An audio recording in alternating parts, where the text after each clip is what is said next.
বাংলাদেশের ব্যাটারদের ফুটওয়ার্কে গড়বড় হচ্ছে, তারা প্রস্তুতি ম্যাচের ভুলগুলোতে ফিরে গেছে, শরীর থেকে দূরে বল খেলছে।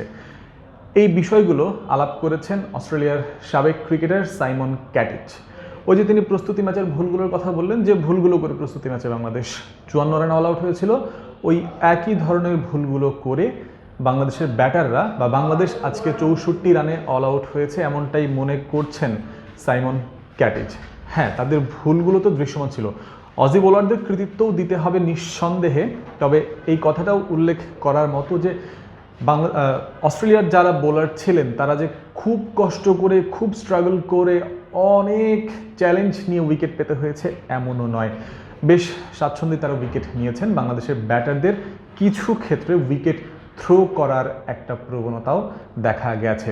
আমরা যদি বিশেষ করে মুমিনুল হক কিংবা তানজিদ তামিম এদের আউটগুলো দেখি, সেটা হয়তো খুব ভালো করেই প্রতীয়মান হয়। তবে বাংলাদেশের ব্যাটারদের এই বিষয়ক আলোচনার আগে শরীফুল ইসলামের কথা না বললেই নয়।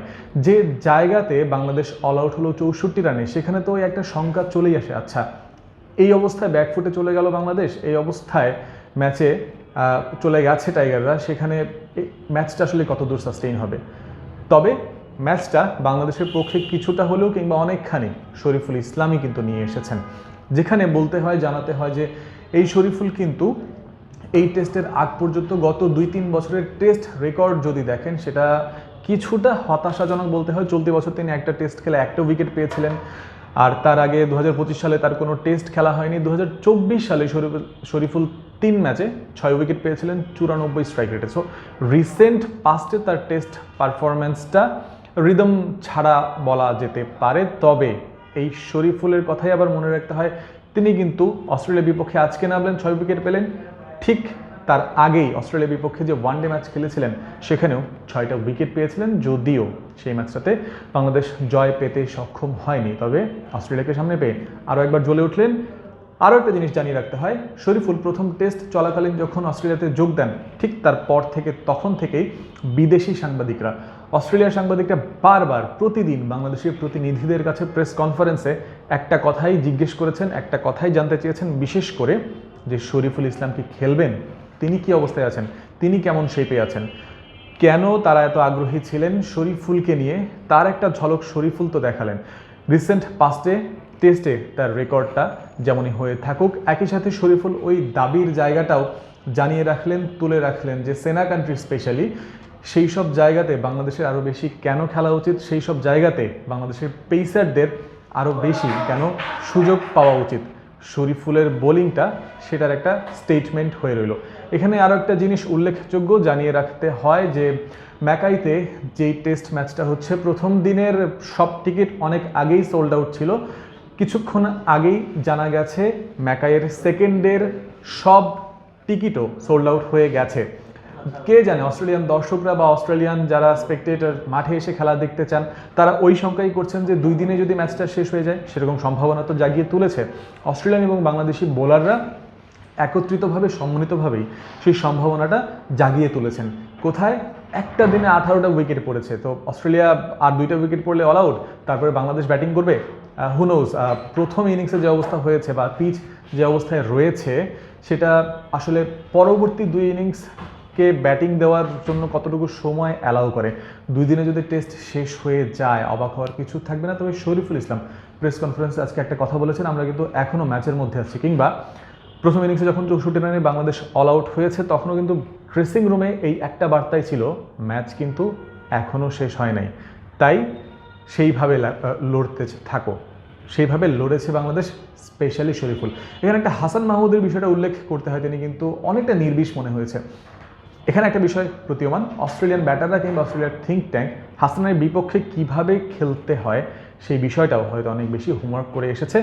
আর শরীফুল ঠিক মতো ওই উইকেট বলেন আর নিজের বুদ্ধিমত্তা, স্কিল সব কিছুর ফায়দা দারুণ তুলেছেন। তার বাউন্স দেখুন, তার সিম মুভমেন্ট দেখুন, তিনি ডানহাতি ব্যাটারের ভেতরে ঢোকানো বল অনেক আগে থেকেই খুব পারদর্শিতার সাথে করে থাকেন। আজকে বাইরে যাওয়া যে বলগুলো, সেগুলো খুব দারুণভাবে ইমপ্লিমেন্ট করেছেন। একটু ব্যাটিং পার্সপেক্টিভে যদি যাই, মিচেল স্টার্কের কথা উদ্ধৃতি করে শুরু করতে হয়। ব্যাটিংটার ক্ষেত্রে তিনি বলেছেন, উইকেটের ক্ষেত্রে তিনি বলেছেন যে আজকের উইকেট ম্যাকাইতে যেটা পাওয়া গেছে বা পাচ্ছেন তারা, সেটা একেবারেই গ্যাবার উইকেটের মতো, যেখানে এই যে আজকে যেভাবে ফেস করছেন চ্যালেঞ্জ ব্যাটাররা, সেরকমই গ্যাবাতে দেখা যায়। ইভেন তিনি আজকে 18 উইকেট যাওয়ার পরেও তিনি বলছেন এটা একটা গুড ফার্স্ট ডে উইকেট। তো বোঝাই যাচ্ছে যে এরকম একটা কন্টেস্ট অস্ট্রেলিয়ানরাও আশা করছিলেন। বাংলাদেশের ব্যাটিংয়ে আসি।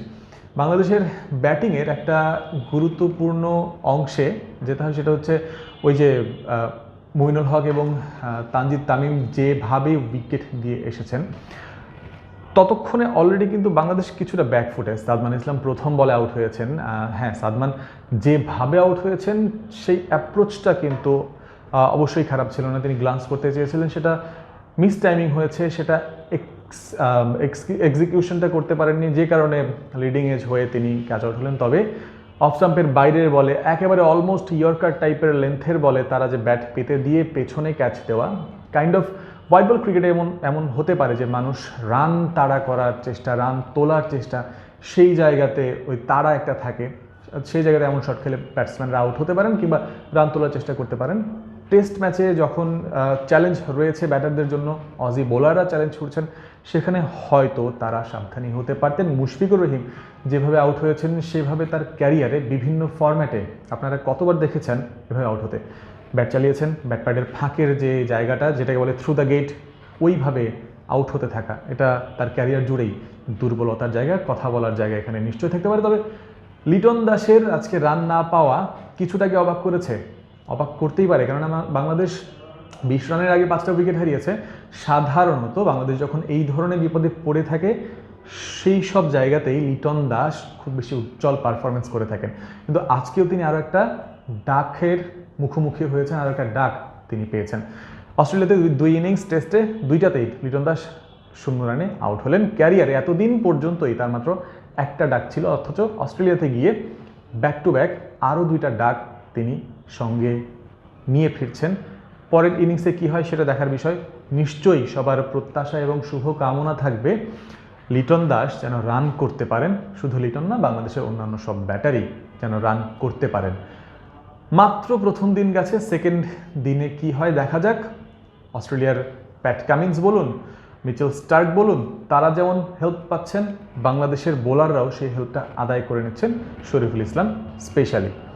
ম্যাচটা কোন দিকে আগায় সেটা দেখার মতো বিষয় থাকবে, তবে সবাই বিশ্বাস করছে ম্যাচটা এখনও ইভেন কন্টেস্টে আছে। যদিও বাংলাদেশ 101 রানে পিছিয়ে রয়েছে। আগামীকাল প্রথম সকালে বাংলাদেশের প্রথম টার্গেটটাই থাকবে যত দ্রুত সম্ভব, আর 1 রান যোগ করেও যদি না হয়, একেবারেই কোনো রান যোগ না করে অস্ট্রেলিয়াকে যেন অল আউট করা যায়। বাংলাদেশ দ্বিতীয় ইনিংসে ওই অস্ট্রেলিয়ার শতাধিক রানের লিড টপকে তারপরে না অস্ট্রেলিয়াকে টার্গেট দিতে হবে।